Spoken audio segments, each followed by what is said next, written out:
Hello, this is Eileen. Um, yeah, my name is Eileen and I live in Copenhagen, Denmark. Yeah, I don't know, I've been thinking about because I'm in a phase right now where I'm setting goals or I'm making some changes in my life. So I thought that by putting it out there or by getting clear on my goals and putting them out there, I will be more accountable to myself towards my goals. So,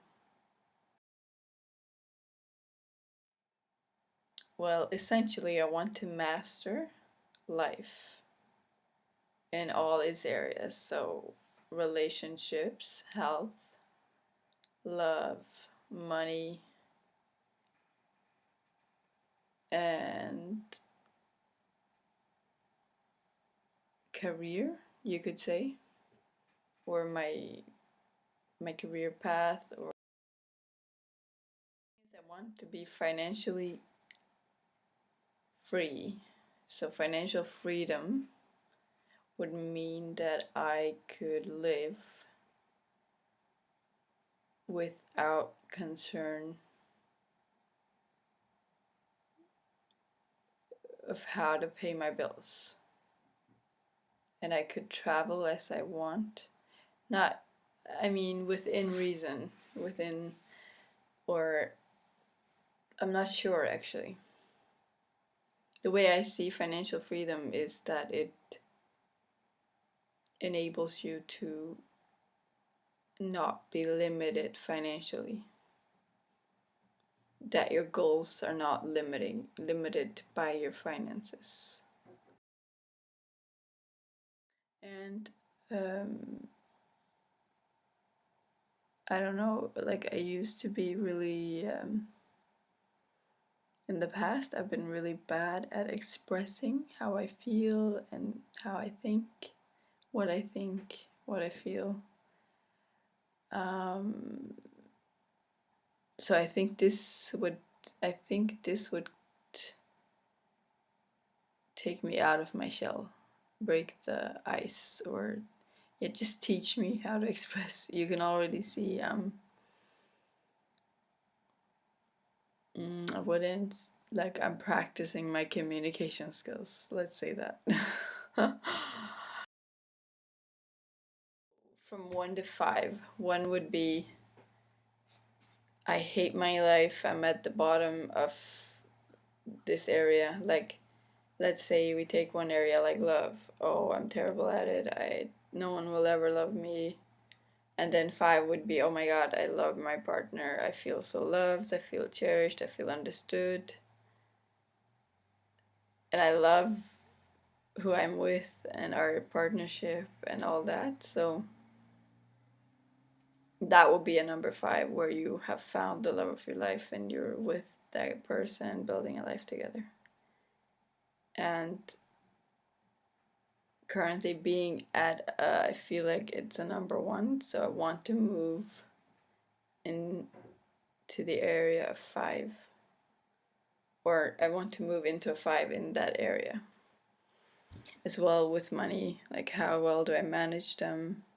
Definitely want to master that. And currently I'm starting up my master in Copenhagen University in pharmacy, and I'm also taking up a training program, and I just moved into my college room, or my dorm room. So there's my room, my training, and my studies, which are all starting up at the same time. And I've used that as an opportunity to make a new start, because um first thing I did was I cleaned out my stuff, just starting to simplify things and making it, yeah, more simple. Throwing out stuff that I don't need, clothes that I don't wear, just overall cleaning up and cleaning out, yeah. But actually, the main thing I want all of this to be about, the whole blog, is self love. Yeah, because, yeah, self love, learning to love yourself, myself. I'm learning to love myself, and you learning to love yourself is, I mean, it's the most important thing we can do before anything else. Because when you know your worth, by loving yourself, you establish your worth. And again, I haven't done this. I'm still learning. I'm learning. I'm in the process of learning to accept and love myself as I am. And I think it's the most important thing we can do because it lays the foundation for all the other areas in our life. Friendships, love, money, actually, yes. And careers, opportunities that we pursue or do not pursue. They're all determined by our level of self-worth. We all carry these subconscious self-limiting beliefs. I mean, if you know your self-worth, if you are on track with that, good job. You are amazing and you just nailed it, or you have it down. But if you haven't, then you might be carrying around some subconscious self-limiting beliefs that are, limiting that's why they're called self-limiting, because they limit yourself, your greater self, to express itself. I mean,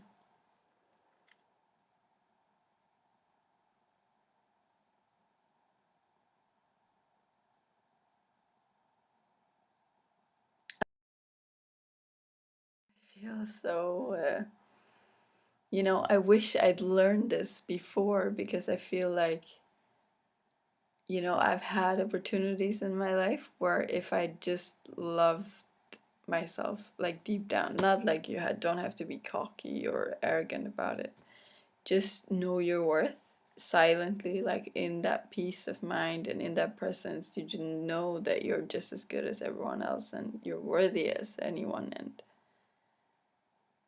if you have that nailed down early on, you have the most solid foundation for moving ahead in your life. And that is really, really key. I mean,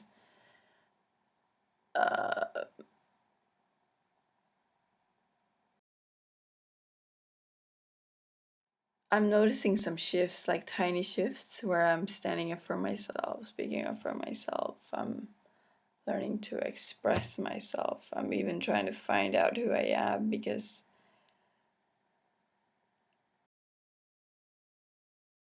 well, I personally found out that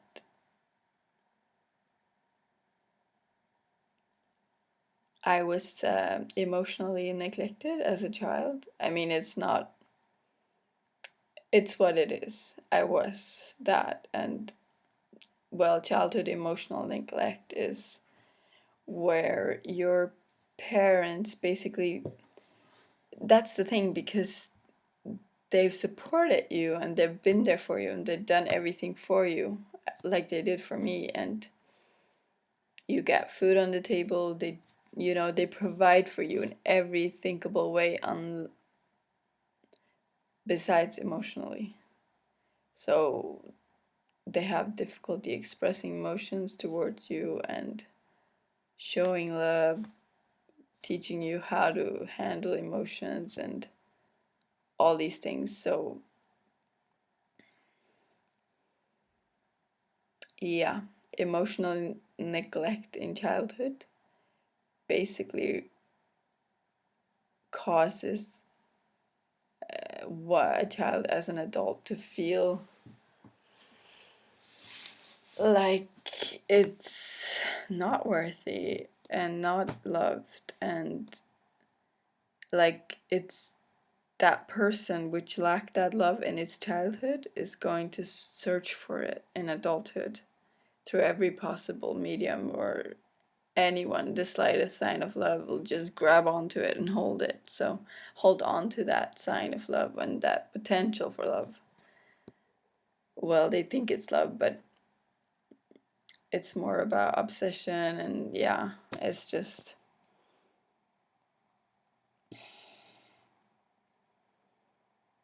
um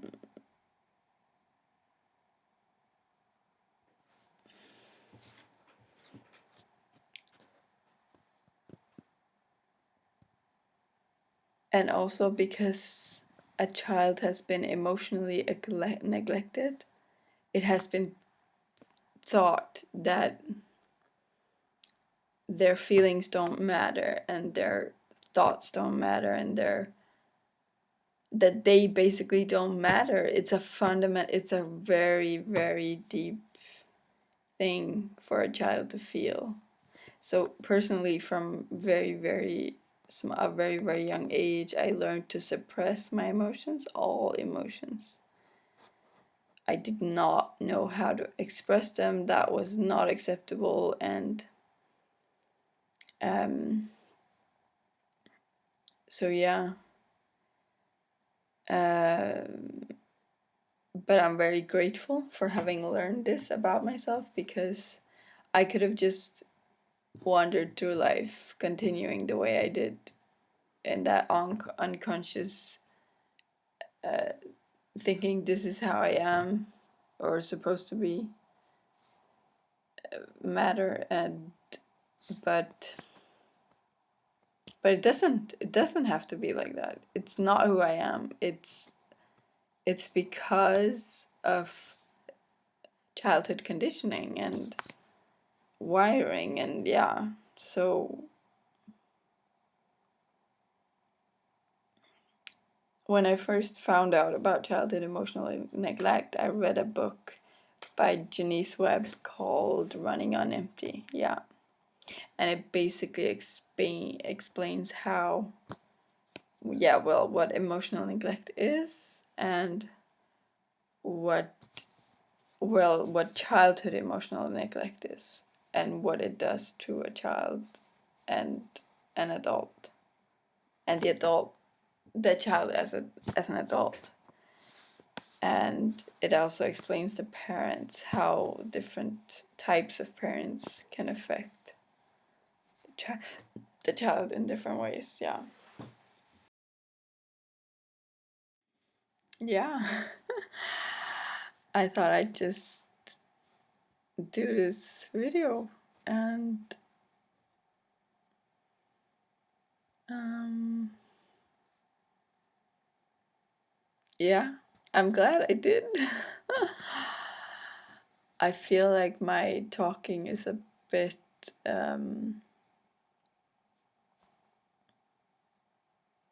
yeah, non-continuous, like you say. There are pauses, and where I don't speak consistently fluently, but that's all right. I'll get better at it. And but for now, I think it's most important to just get my thoughts out there, and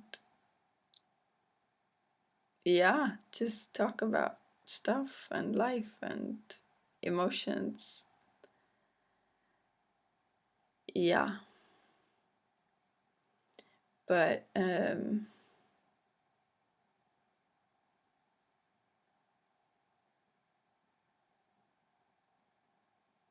yeah, that's it. I love you all. Thank you for listening. Bye bye.